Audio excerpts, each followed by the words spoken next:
Welcome to another edition of Who's Better Baseball, and what could be better with baseball than the Midsummer Classic. This is our last show leading into the All-Star break, and we're going to talk about the Derby, first-time All-Stars. We have a lot to discuss. Patrick, how you doing today? How are things going? And we also probably at the end of the show maybe should talk about our two teams squaring off this weekend, so that's a little bit fun.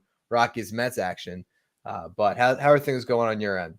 Oh, it's great. It's great. I can't stop thinking about Monday night with the Derby, the game on Tuesday. We'll talk about that plenty. This is just one of the best times of the year. All-Star game is, I don't know, I'm more excited for the All-Star game than I am for the World Series, believe it or not. I don't know what it is, but it just dazzles my imagination, maybe because I'm a little bit older and, interleague play wasn't always around and you didn't always get to see all the top stars all the time. And this is just a wonderful gathering. So I'm excited about that. And an early congratulations on the 3-game sweep for the New York Mets this weekend. I hope so. Don't jinx it for us here.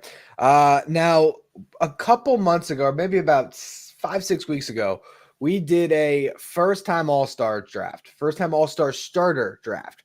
So the two of us went back and forth to pick starters, and it came out to be a draw. But I think it's fun to look back at the names that we selected because there was a lot of names that were pretty close here. So first first pick, I had Ellie De La Cruz because I forgot Mookie Betts existed.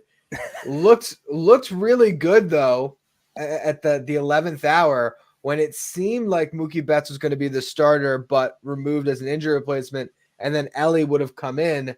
Ellie did, I think, replace him as an injury replacement, but coming off the bench as Trey Turner won the vote. So Ellie De La Cruz, first-time All-Star, not a first-time All-Star starter. You picked Bobby Witt, who is not starting because Gunnar Henderson did. I should have picked Gunnar Henderson, but I did not. I don't know why. I should have. I could have double dipped and guaranteed myself a win there, and I did not. I tried to again thread the needle and try to hit the catcher and the shortstop situation. We knew it was going to be Orioles and Royals, and it was all Orioles, really. Yep, we both dropped the ball there. You had Adley, so you got that one right. I picked Kyle Tucker next. Tucker, not a starter. Not a starter. I think that's squarely due to the injury. Had Kyle Tucker played it out the whole way, he was looking like an MVP candidate before he fouled that ball off of his shin. So I think Tucker was a good pick at the time, but that ended up backfiring on me. I did pick Alec Boehm. Felt great about it then, and that one worked out. That was the one I had correct. And then you had Will Smith, who ends up being second to William Contreras. I think that actually, if you look at the numbers, Will Smith has been slightly better so far this year, but the voting was not in his favor. So that was the results for us. But yeah, so we tied. And I'm thinking in my head, I'm like, ooh, the tiebreaker, which I'm making up on the spot, would have been how many of your guys did you get into the finals? And Tucker was one of the final 4 for the AL outfield. Bobby Witt Jr. was in the final 2 of AL shortstops. And then Ellie De La Cruz didn't make it because Trey Turner was the number 2. He ended up winning in the second phase. And then Will Smith got beat out by JT Realmuto. So even there, we tie. Wow, I didn't even remember or realize that JT Realmuto was in the final of the voting. Phillies fans, man. Phillies fans showed out in a big way. At least Nick Castellanos is not an all-star. That would have just been tragic if the voting went that far the wrong direction. So I think ultimately, when you look at the starters, I didn't really see any that jumped out as a glaring pick to be a starter. I think the starters are mostly right. You can make a complaint about Trey Turner being able to start considering how many games he missed, but he's also putting up great numbers this year. So it's not like he's not worthy of being an all-star or an all-star starter. You look at some of the reserves, we could talk about snubs, but I think for the most part, when it comes to the starting lineups, at least they got things right. Yeah, and anytime that you have a tie, if you will, or two guys that are neck and neck, you do have to lean towards the veteran player, the guy with the bigger resume. Now, we'll talk about maybe who will start for the National League in the All-Star game, and that might be a slightly different conversation given the pieces of information that we have right now. But I think, yeah, fans did a really good job with the voting. And really, like I said, we tied here. And any way you break it down, or you could also say that we both lost because there were two guys who were first-time starters at their position that we missed. So together in our 6 picks, we had 2. And then we missed that Yordan Alvarez, obviously, with no Shohei Ohtani there as an American League DH. He ends up winning that from the fan vote as the AL DH. And then William Contreras, who, again, I lost the Will Smith, William Contreras face-off. Contreras starting his second game, but for the first time as a catcher. Yeah, so definitely. And I think, I can't remember if he won a vote. I think he was a replacement that year. I can't remember if it was who exactly in the National League in 2022 was the voted starter at DH, but I'm pretty sure Contreras was named as a replacement that year.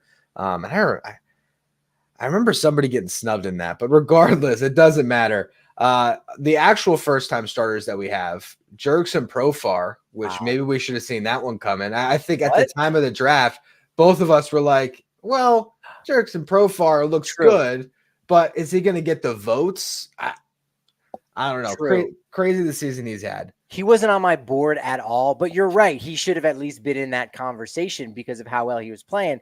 It's just, did you believe that he was going to continue to stay hot after just, less than a year after being released by the Rockies and just kind of being around? Again, would have made for a great story, but there's so many other big names in the National League outfield. Yet when we looked at who were the finalists, there really weren't very many big names. So again, okay, shame on us for that one. The one in the American League, again, still probably would have been a stretch at that point when we did the draft on May 24th. Yeah, that's Stephen Kwan, who was hurt. So I don't blame us on that one. We want to talk about who's going to start this All-Star game from a pitching perspective, because I think there's some interesting dialogue that can be had there. At the time of recording, we had Ranger Suarez and Tarek Skubal as the two guys that we expected to start. Very well could still be the case here. But I think there's somebody else that you're pretty interested in talking about who should start this All-Star game, particularly from the National League side. Yeah, I've been looking at the numbers to try to crunch them and to make sense, because Paul Skeens seems to be the guy right now that everyone is saying should be starting the game. But he's only made 10 starts. He'll make his 11th start today as of recording on July 11th. But there aren't a ton of better options. And I think that's one of the reasons why I think it does make sense for Paul Skeens to start the Midsummer Classic. If you're just looking at wins above replacement, and actually to go back half a step, I was listening to someone talk about, who should start the All-Star game, and they're comparing the valuations for pitchers and looking at FanGraphs. We should not be looking at FanGraphs whatsoever when we're talking about All-Stars, because there's a difference, between Baseball Reference and FanGraphs. Baseball Reference is wins above replacement based on the actual results. Whether you're lucky or unlucky, here are the results. And that's what the All-Star game is predicated on, right? It's just who has played the best, who has gotten the best results, as opposed to FanGraphs, which is really looking at certain trends and saying, well, this guy was a little bit unlucky. If you're looking at some of the numbers outside of the typical counting stats or the rate stats, there's a lot to suggest that this guy has underperformed just due to bad luck, right? It's trying to be predictive to let you know maybe what's about to happen in the future. We're not talking about the future. We're talking about what has actually happened. And when you look at wins above replacement, Reynaldo Lopez actually is probably the most deserving guy with a 3.4 BWAR, and he also has the lowest ERA. I think he's sub 2 right now, right? Yeah. But he's had limited innings, so that's kind of a problem. Andrew Abbott is next on that list for wins above replacement. He's on his couch. Hunter Green just got added, so he wasn't even an original selection. Cole Irvin, couch, and Chris Sale, who might have the best case. If you're looking at earned run average, Ranger Suarez has the best, followed by Zach Wheeler, injured. Then Chris Sale, Christopher Sanchez, Gavin Stone on the couch for now. He'll eventually get added. But what I'm trying to say is Paul freaking Skeens is the guy to do it. Ryan, tell me why Paul Skeens shouldn't be starting the All-Star game.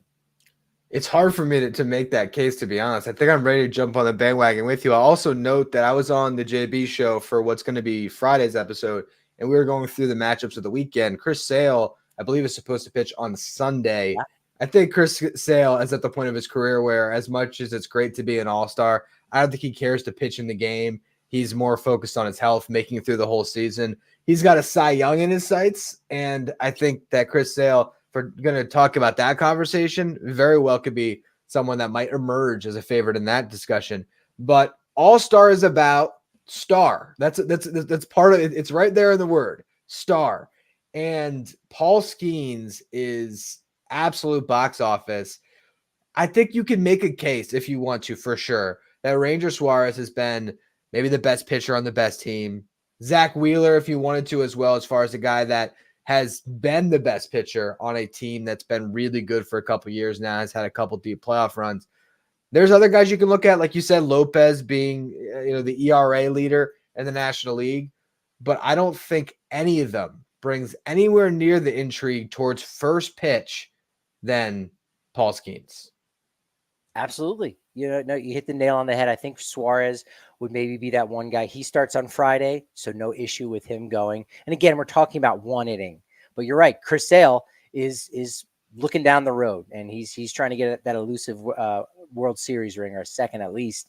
And with Sale too, it makes me think about the 2021 All-Star game, where Kevin Gausman, who is from Colorado, passed up an opportunity to pitch at Coors Field because he was in the midst of a Cy Young type season with the Giants. They're on their way to 107 wins. And you know what? It would be nice to pitch in my hometown, but I'm going to pass up on that. It's All-Star game is a little bit more for the fans than it is about the players, right? So many of them would prefer to just have 3 days off, right? 4 days really, because there's not too many games on Thursday. So that being said, Ronaldo Lopez on Saturday, is that enough of a timeline for him to be able to throw an inning? Probably all right. So it's Ranger, it's Ronaldo Lopez, and it's Paul Skeens, and you've got those marquee matchups that we'll get to in a second, and it just makes a lot of sense for Paul Skeens to be that guy to do that. Will Torey Lovullo make that choice? Man, I don't know. I think it's really 50-50 right now that it's Paul Skeens or the field. I'd have to go back and look at the 2013 All-Stars, but that year Matt Harvey started the All-Star game, and the reason being, for one, he was awesome, but two, it was in New York, and so you had an opportunity to let the homegrown new star pitcher open up an All-Star game. There's a lot of fanfare that came with it. Obviously, this one's taking place in Texas. It's not in Pittsburgh. But Skeens to me feels similar to Harvey that year. It's this sensation that you can put in front of a national audience to open up the game and shine a light on, oh, here is the next guy. And there's not another pitcher like him that you can go to. Yeah, sure, you can make the case for other guys being more deserving, but is it Paul Skeens' fault that there was some service time manipulation that had to take place because they would have been irresponsible if they did anything else? But it's not his fault that he had to start the season in AAA. I think even though there was some things that I think he was able to develop and it was able to prepare him to hit the ground running the way he has, if Paul Skeens was starting on opening day for the Pirates, do any of us really believe his numbers would be significantly worse than they are now? Because he didn't have that last little bit of seasoning in AAA. I think he still would have been unbelievable, and his numbers would have been there. So I think when you look at things that he's been able to control this year, he has done everything right to be able to be an all-star, and he should be the starter too. I really think so. I think you're spot on with this. Yeah, storylines are definitely a key part of everything when you're looking at these things breaking down. And so, yeah, that's a great storyline. Obviously, his significant other is someone that's very popular, so he's got that name recognition. I'm glad you did bring up Matt Harvey too, because in 2013 he made 14 starts before the All-Star break, which isn't too far off for making every start every fifth day. Paul Skeens is going to have 11 by the time Tuesday night rolls around, and the numbers just since his debut have been great. Since he debuted on May 11th, he's fourth in the National League using FWAR. Yeah, I know what I just said, but Baseball Reference doesn't allow you to sort by dates. So he's fourth in the NL and in FWAR. And again, no one's really dominating that conversation. Tyler Glasnow just went on the IL. You can maybe make the case for him. He had 80 strikeouts since May 11th. Sale has 84. Skeens is 78 over his first 10 starts. Sale is 7-2. Skeens is 5-0. Again, it's all lining up, and no one has a better ERA than his 2.12 ERA since his debut. I really think because there's just not a better option that's going to be ready to go other than Ranger Suarez.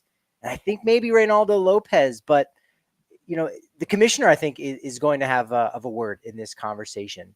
And, is that just, is it, should Reynaldo Lopez, be that guy with the ERA? He also is down on his innings. He also hasn't made quite enough starts that you would feel good about it. So if it's Ranger Suarez, cool, great.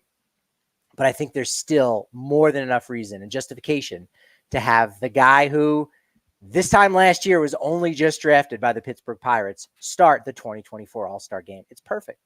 I think it is perfect. And I think that is the one caveat. If Suarez gets the nod, I wouldn't be upset with it just because of how good the Phillies have been. And I think at the All-Star break, typically they like to reward the teams that have had the best first half. And it's hard to argue for any other team but the Phillies to have had the best first half. And that's why they have the most All-Stars at this event. Now, I know you wanted to go through some pitcher-batter matchups, and you want to throw some at me kind of rapid fire here, and I'll give you my level of intrigue on how excited I am to watch it. Obviously, 10 being the most exciting, 1 being I don't care at all. So why don't you throw some at me? Let's see what the best matchups we could be watching in a couple of days here. Yeah, give me your level of intrigue on a scale of 1 to 10. And we've got some interesting matchups too, because there's 32 first-time All-Stars. And on the National League side alone, only 3 pitchers is it not their first All-Star game, right? And one's a starting pitcher, Zach Wheeler, who we're not going to see. One's a closer, Ryan Helsley, and the other is a longtime American League All-Star in Chris Sale. So this is a new group, new cast of characters. So give me your level of intrigue on 1 to 10. Pitcher batter matchups. This is an easy one. Ryan, Paul Skeens versus Aaron Judge. Scale of 1 to 10, let me give you an 11. Yeah, that'll play. That'll play. And that's part of why you'd want to see Skeens start the game, because you ensure the best possible matchups for him. Have him go through the gauntlet of whatever the top of that lineup looks like. And I imagine the first inning, what's he going to see? He's going to see Aaron Judge, Juan Soto. I don't know who else is going to bat there. Gunner? Gunner? Yeah, it might be Gunner. Man, come on. Gunner, Judge, Soto, Gunner, Soto, Judge, whatever it is. Yeah, that's give me that. And I'm sorry, Ranger Suarez, Gunner Henderson, Ranger Suarez, Juan Soto, Suarez, Judge. It just doesn't do the same for me as Skeens versus those guys. Make it happen, Major League Baseball. Make it happen. All right, so only an 11 off the chart. I would have thought it would have broken it to at least 17 and a half, 18, something like 35. that. 35. We'll call it 35. What number does he wear? What number does Paul Skeens wear? I'll pick his number if it's above 10. Yeah, 30. Fill in the blank there on that. Yeah, and and you go, well, the starters for the position players, they're going to get multiple at bats. So you go, well, he's 30. Wow, straight up. You could slot Skeens in the second or third inning, but you're not guaranteed at that order depending on what happens. So you're only guaranteed that if he starts. So all right, we've got a 30 on that one. All right, 1 to 10 on Mason Miller versus Bryce Harper. That's going to be a straight 10. Yeah, I love that matchup. Mason Miller versus any of these All-Stars is going to be exciting. Miller versus Ohtani as well.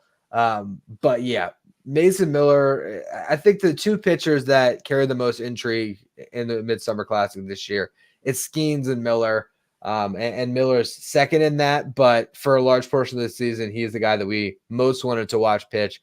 So I would definitely be excited to see that matchup. 10 out of 10. That might be hard to come by because Harper might not be that late. But again, maybe Bruce Bochy says we need a lockdown inning here. Let's bring in a closer before we go to the third. Yeah, why not? Who cares, right? It's about these matchups. It's about the clips, right? Okay, how about this one? Both of these players switched from the American League East to the NL West, not in that exact order. Tyler Glasnow versus Juan Soto. Glasnow going from the Rays in the AL East to the Dodgers in the NL West. Soto going from the NL West Padres to the AL East Yankees. We wouldn't have gotten it any other way, really. It would have been great, but Glasnow with the back injury got pulled. So we were robbed of that one. I think that would have been very high up there. I'd probably say maybe in 9 out of 10. But yeah, no Glass now, unfortunately, as he's dealing with a back issue. And you got to wonder with Glass now too, with his injury history. Like, how long is he going to be out? Because he was looking like a workhorse that would be able to really carry the Dodgers throughout this season. And unfortunately, now he has experienced his first injury in Dodger blue. Yeah, that was definitely a bummer. All right, more matchups. This is former teammate titillation. Tell me what you think. Milwaukee matchup: Christian Yelich versus Corbin Burns. That's exciting. Give it an 8 out of 10. I can't just say all of them are great. So I'm gonna start bringing my scale down a little bit. But that is a good matchup for sure, and one that could happen. I mean, does Burns start the All-Star game? Is he second up? I would imagine maybe Skubal's going to start, but if Burns is going to pitch, he'd probably be one of the earlier pitchers to go, and Yelich maybe bat somewhere in the middle of that lineup to closer to the end of that lineup. So I think we could see that one, and that would be a lot of fun for sure. Yeah, the American League, there's still a debate as to who will start the game, but the options are much more justifiable where you say, this guy's been a dude. I actually think Seth Lugo might deserve it. That would be interesting. Speaking of Seth Lugo versus Pete Alonso, who's looking out of the mound going, hey, I used to play with a Seth Lugo, and you kind of look like the guy too. What do you like on that one? 2 out of 10. 2 out of 10. I'm knocking it down because I have soured on Pete Alonso. I'm sorry. It's just Francisco Lindor and Brandon Nimmo getting snubbed for Alonso. The fact that Christian Walker clearly deserves to be in the game over Pete Alonso.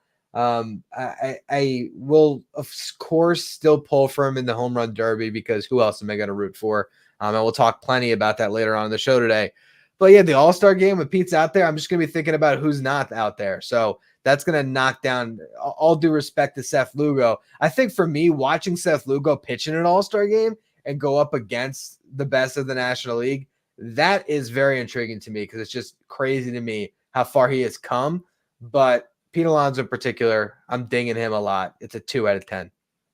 That makes sense. I can't wait to see what you say next year when we've got a matchup of Ike Davis versus Noah Syndergaard. And you go, whoa, these two guys, the journey back to the majors and to the All-Star game, that we don't live in that world. I don't think there's any reality where that exists. The funny thing is, the last time we saw Ike Davis, he was a pitcher, not a hitter. He tried to make a resurgence as a pitching prospect at one point because I think his dad was a pitcher.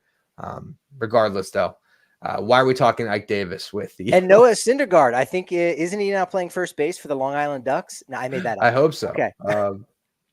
I love our good Discord. Noah Syndergaard could rake. Okay, Noah Syndergaard. That's what I'm saying. Yeah, he could. I could see it. I could see it. All right, we're not going to get this one, but again, the idea of Chris Sale versus Rafi Devers. That would have been really exciting for sure.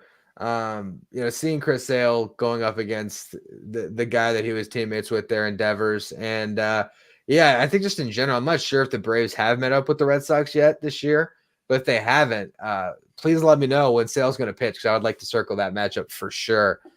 He had a World Series run with them, but since he signed that contract, not the best performance in Boston. Kind of show them what they're missing. That would have been a lot of fun.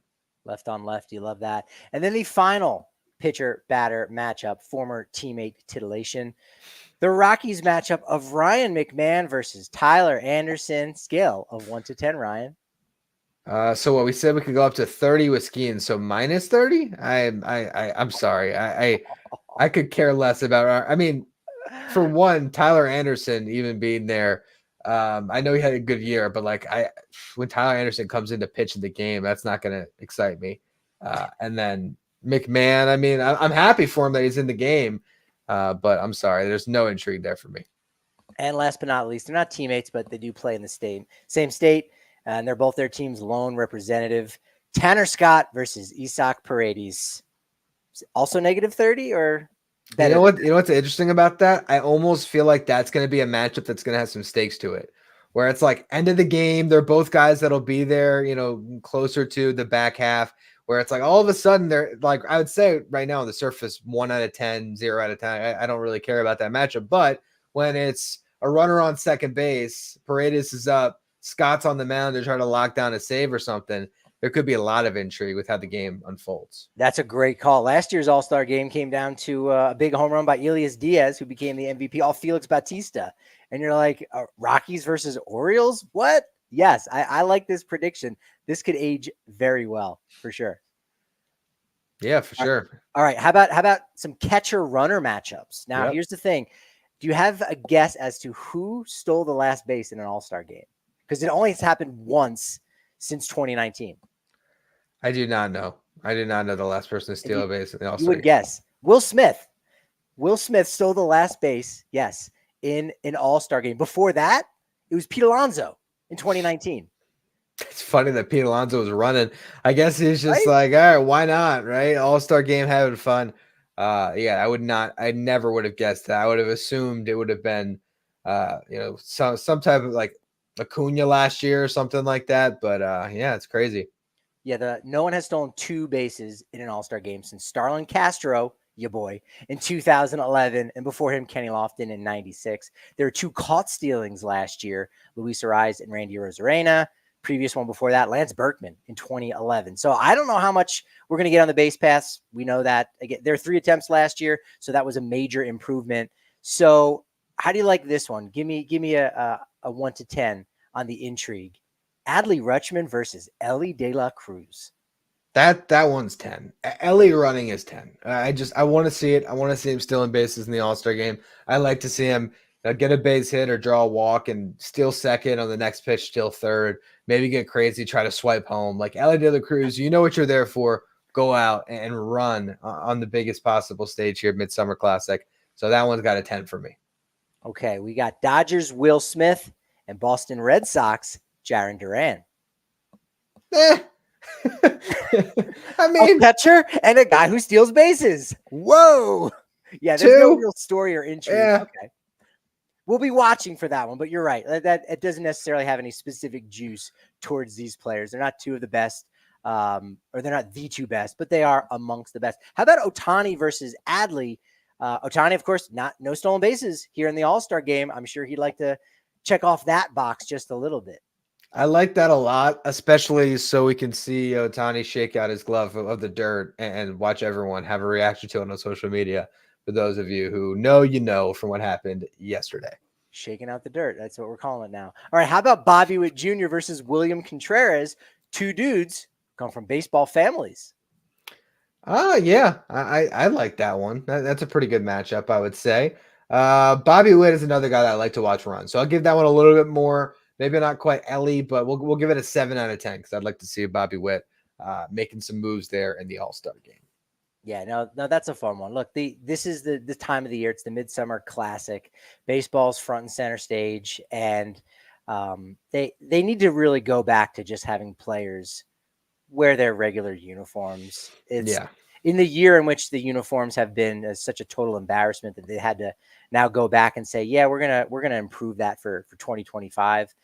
I get it that they're trying to sell more jerseys, but are you really going to sell that much more? And is it that much better for the game for people to wear a couple extra jerseys around town than it is for people who are really just the casuals to tune in and say, who is this player now in center field that just made this great catch? I don't know, because he just has a National League, the naming across the front. I don't know what team this guy plays for because they all have the exact same colors on. They got to go back to that. They got to get it. They got to make sure that the players are wearing their real caps and their real uniforms. Well, it just makes the game stand out more, I think. You're so used to obviously seeing everybody in the same uniform for their respective teams. There was something about seeing, a double play turned with a Brave and a Philly, making the play. There's just something about having those different jerseys out there. And yeah, as you're watching your guy, it feels better to watch them play in your colors on that national stage. So, yeah, I think they should bring that back. But I don't think they will, because whatever marginal jersey sales that they get in the ballpark that day, I think that Major League Baseball is going to continue to just lean into the almighty buck whenever they can. And they'll probably stick with those generic, awful all-star jerseys. I don't think I've ever seen – have you ever seen an all-star jersey? Like, man, that is a sick all-star jersey. It always feels like they don't look that great anyway. No, no, unless you're like from that area, like the 1998 home run derby, because again, that was when you wore the alternate jersey. They looked great because it was a green jersey and it said national across in purple, and it just popped. But again, green and purple is a Rockies thing. It's not any other fan base. If you're a Yankee, you don't want to be walking around Yeah. wearing green and purple. And then on the American League side, it was black with purple and white lettering. So again, it looks cool, but only cool if you're used to that kind of color palette in Colorado. So that is what it is. Maybe they could just do a sleeve. They could do a sleeve that's a specific color to that year's host or whatever. I don't know. Do you have other ideas for how the All-Star game could be improved upon? Do we need like a fan vote for the home run derby so Shohei Ohtani cannot say no, or Ellie De La Cruz cannot refuse to be in the derby? I think that they won't do it because you can't really force these guys into it, especially like God forbid Ohtani gets voted in, because of course he would, and he gets hurt in the Derby, and we don't get Shohei Ohtani in the playoffs again. So I don't know about a fan vote necessarily. I would say for one of the things I would change is I would take, and it might sound crazy, I would take the ballot away from the players for the All-Star game, because it feels like the biggest mistakes on these rosters came from the players. Luis Ariz was voted in by the players.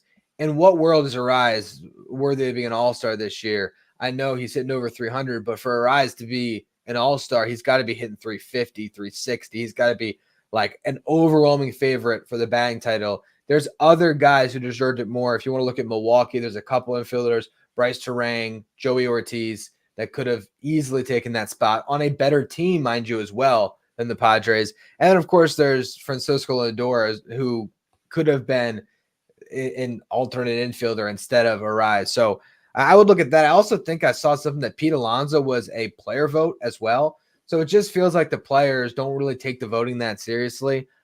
Maybe removing it from them. Maybe it is more you give it to the fans, and then I would hope maybe the writers would be able to put in the right guys. I don't know, but something about the way some of these reserves were selected, I think, leaves something to be desired, where there was too many mistakes made on the ballot this year, in my opinion. No, I think that's a good point, and it feels like we haven't always known how guys make the team. Like it maybe in the last 10 years we find out, hey, this is a player's vote, this is a commissioner selection, and so yeah, I can't ever remember the players being that kind of far, that far off, right? And because Rise is, some guys might still think of him as a second baseman, not realizing, hey, we're plugging in two first basemen, so now that totally screws over Christian Walker, who, you could combine the numbers between Alonso and Arise and still go, yeah, Christian Walker is better than these two players put together. So Yeah. you're right. I think the players definitely had a major misstep. That's one of those things that probably needs to be tweaked, or just less votes for the players. And if the coaches now just have to mix and match, because that's what it comes down to, is if there's less spots to go around for the team's lone selection, which I do love that. I think every team should get a player, especially because the rosters are big enough. But if there are more spots for the managers and the coaching staff to go ahead and pick players, that will increase the likelihood that the best players will get selected, because you won't be paying it into the corner quite as much. Yeah, no, I agree. It's just trying to augment how the process is done so that you get the best possible rosters, and you don't have guys who are snubbed. I don't think Major League Baseball likes that there's been not quite a week, but multiple days of a talking cycle, a news cycle, where Christian Walker and Francisco Lindor, whenever they come up and they do something, it's like, oh yeah, non-all-star Francisco Lindor, non-all-star Christian Walker, who absolutely deserved to be in the game.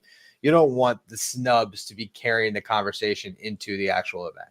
And those are names too, right? Like there are Brandon Nimmo, for what it's worth. Again, putting up great numbers. Mike Petriello just had a really nice article about the fact that he's just never been acknowledged for just about anything. And we know him well here in the Colorado region, as he's from Wyoming, and the Rockies were kind of interested in going after him when he was a free agent, before the price tag just became too much.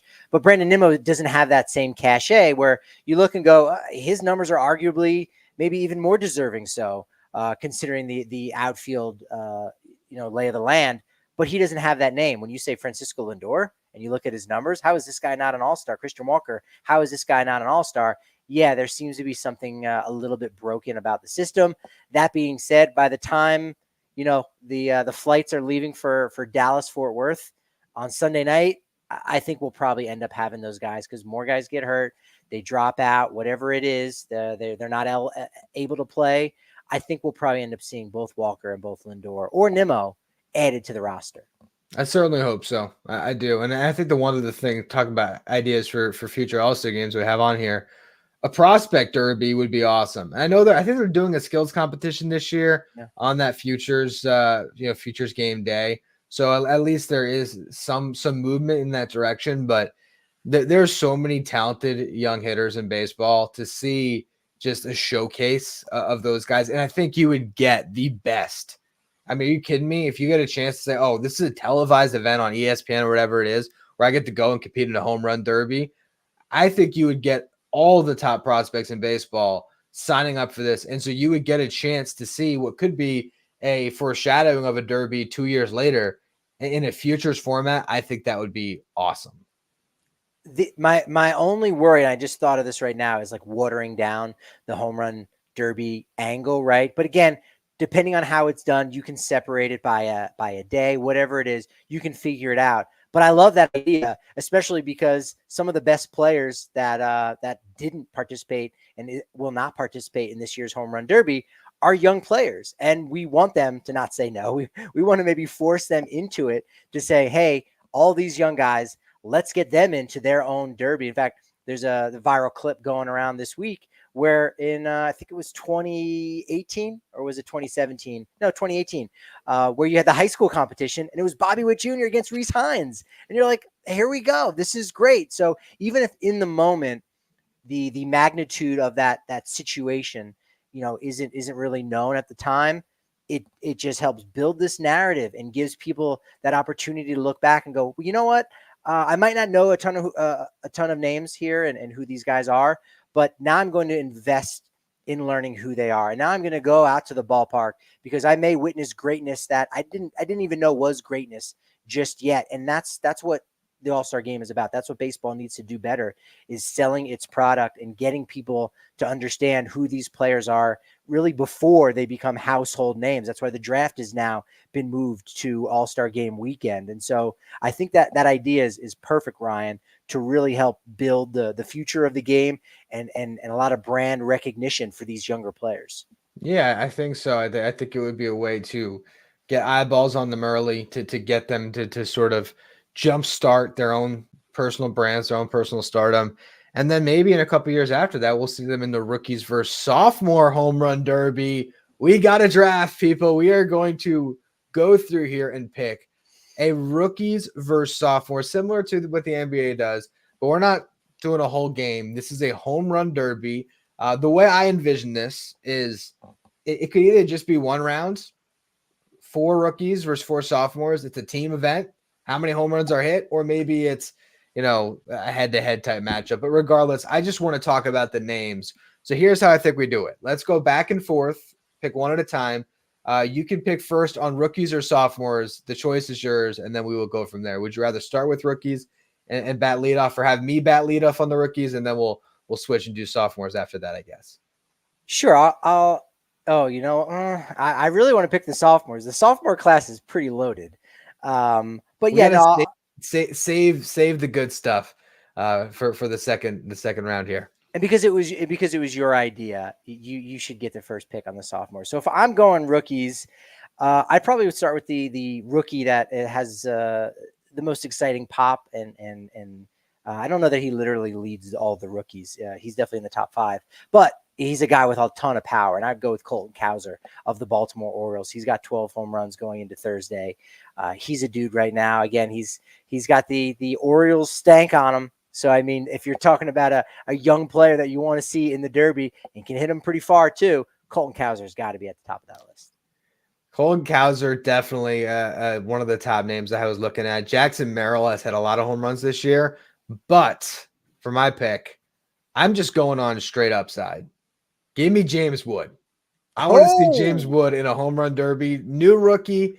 Haven't even seen him homer in the big leagues yet, if I'm not mistaken. But of guys that have the strength to put on a show in the Derby, I bet you James Wood pretty high on the list. Part of the fine print of your rookies versus sophomores, the player needed to have debuted by June 14th. So he is not eligible. No, I'm kidding. You're looking Fine at me like, print. I what? was confused. There was part of the fine print that I was gonna say was like they've had to hit a home run yet, in which case that would have nullified it. But I didn't leave you any fine No, print. I know. I left us wide open. So yeah, you got And me that's for a and then second see there. you can't have that fine print because that's the thing. What if a guy like James Wood, who's again one of the top prospects in baseball, number one, I think, by our Just Baseball prospect Yep. rankings, and all he needs to do is just hit 3 home runs in a week leading up to the Derby, and you go, well, no, because he didn't debut by this time. No, the whole point is to put the best and most exciting players on the stage, in front of the spotlight. So you got to have that happen. That's a fantastic pick. He only has 5 home runs so far this year, but I think in a Derby format, he might do a lot better. One of them's an inside the Parker. If this year is in Texas, so I think it makes a lot of sense. Wyatt Langford, I love to see him as a rookie in the rookie versus sophomores Derby. Yeah, I love that too. That was another one of the guys I had on here. Since I am going to close it out, I just want to throw out all the names. John Kenzie Noel, we talked about him. I think I pronounced his name a little bit better this time. Reese Hines yes. I mean, he has been great in his really short stint. 13 home runs in the minors too. Let's not forget about that, right? Absolutely. Ben Rice, another one. But I'm going to take it. Well, you already took an Oriole.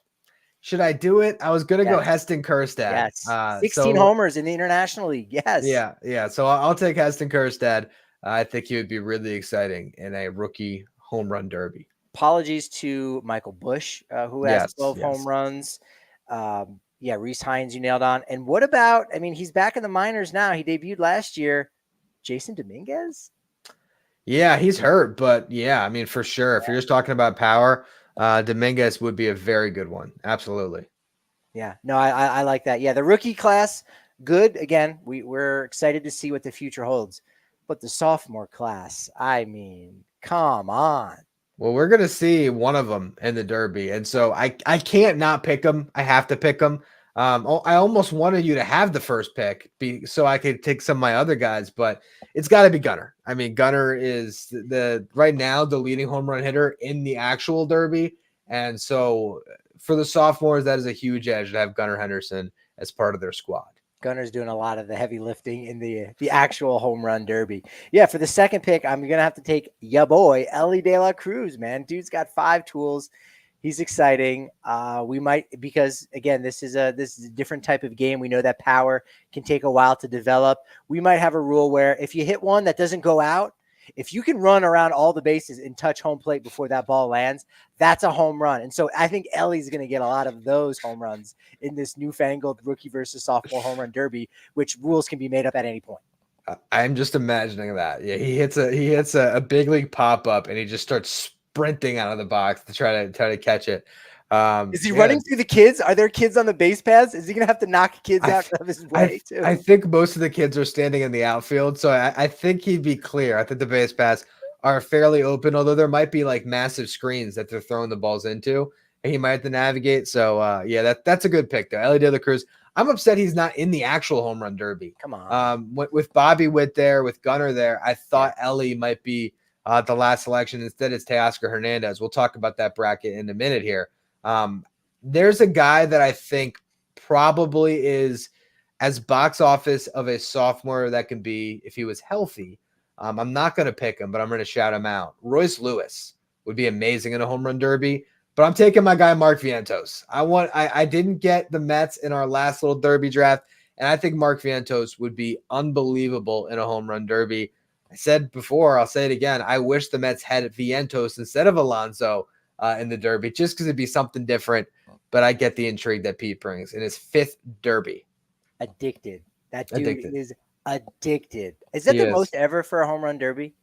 I'm not sure. I know that he's gunning. He's gunning for Ken Griffey Jr.'s record of 3 home run derby wins. So my assumption is that Griffey probably did a lot of them. I'm not sure if it was more than 5. I think he's definitely getting up there. And I don't know if this is the last one for Pete or not. I don't know if he's going to be 40 years old, still competing in the derby. It'll be like his 13th derby. He's still going out there. But yeah, Pete clearly this is his personal Super Bowl. This is his World Series. It's all about the Derby in the middle of the year. So we'll see how he does. Put a pin in this one. Pete's going to be back at age 40 or later as the guy who's throwing the pitches. He's going to be the Dave Joust for someone else because he's like, you know what? I'm counting that. I was on the field for a victory. I'm going to take a dub, even if it's a half of a dub. That's going to help break the tie with Griffey. Pete, he's thinking ahead. I like the Vientos pick. He was on my list at number 5. I thought about Francisco Alvarez. Home run numbers a little bit low this year. I know he's been hurt, but he would be interesting.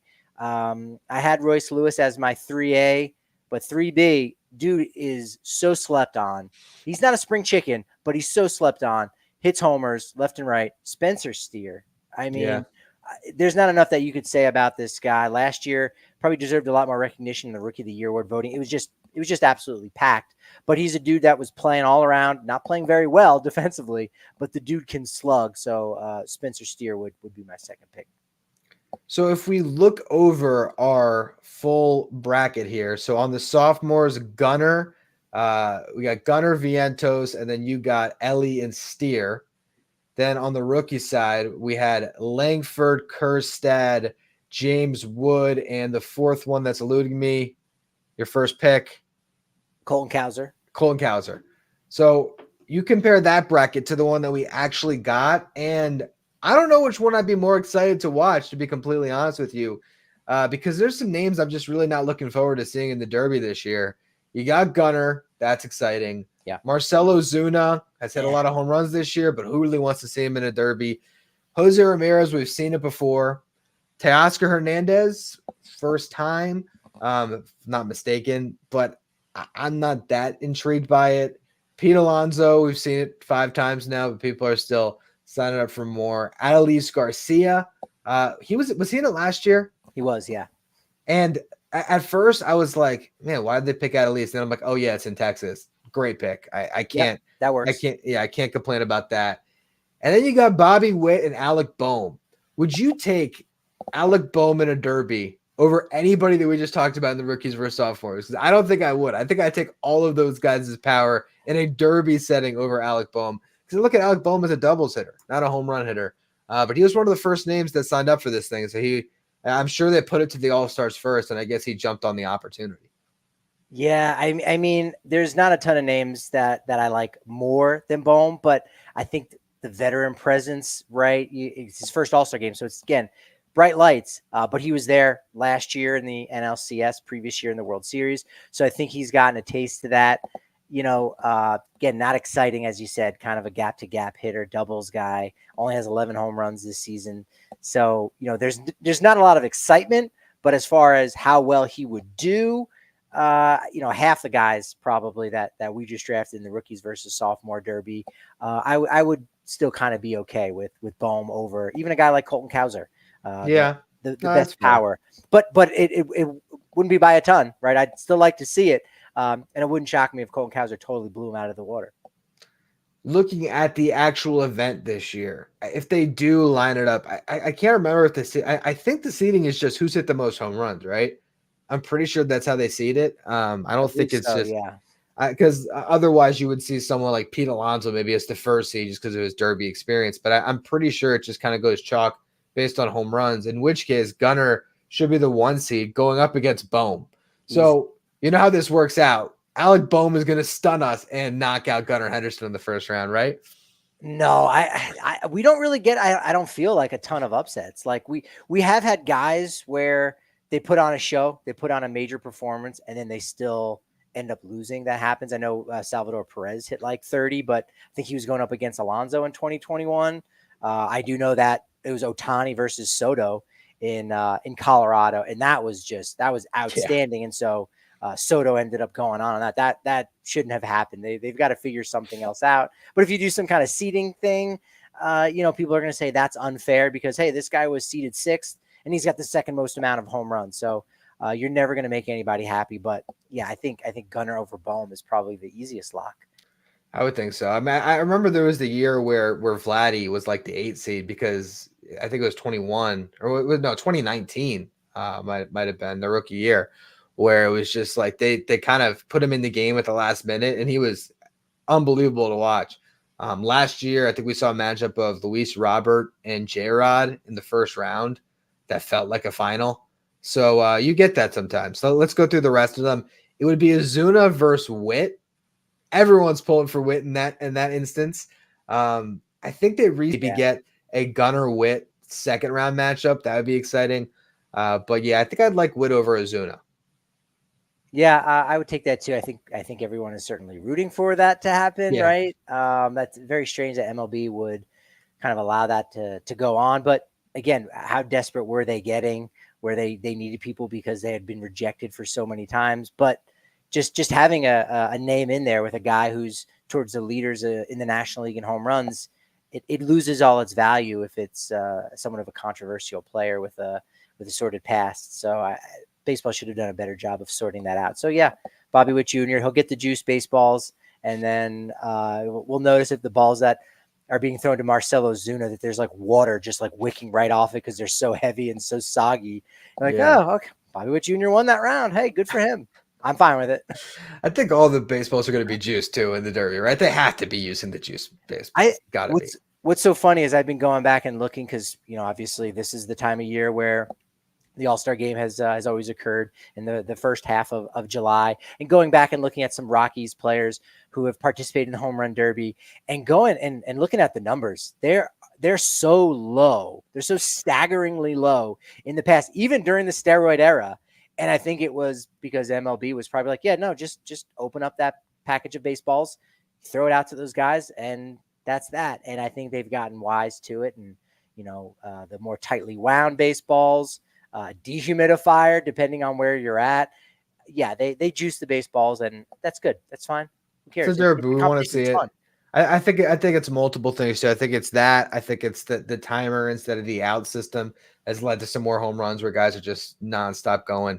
And then just the level of athletes. I mean, I know there was the steroid era, but these guys are just crazy. Which, speaking of matchup of Jose Ramirez versus Adolis Garcia, if that's the matchup, I think Adolis Garcia, even though he hasn't had the best year this year, I think derby setting, I could see him upsetting Jose Ramirez, maybe kind of easily. I don't know.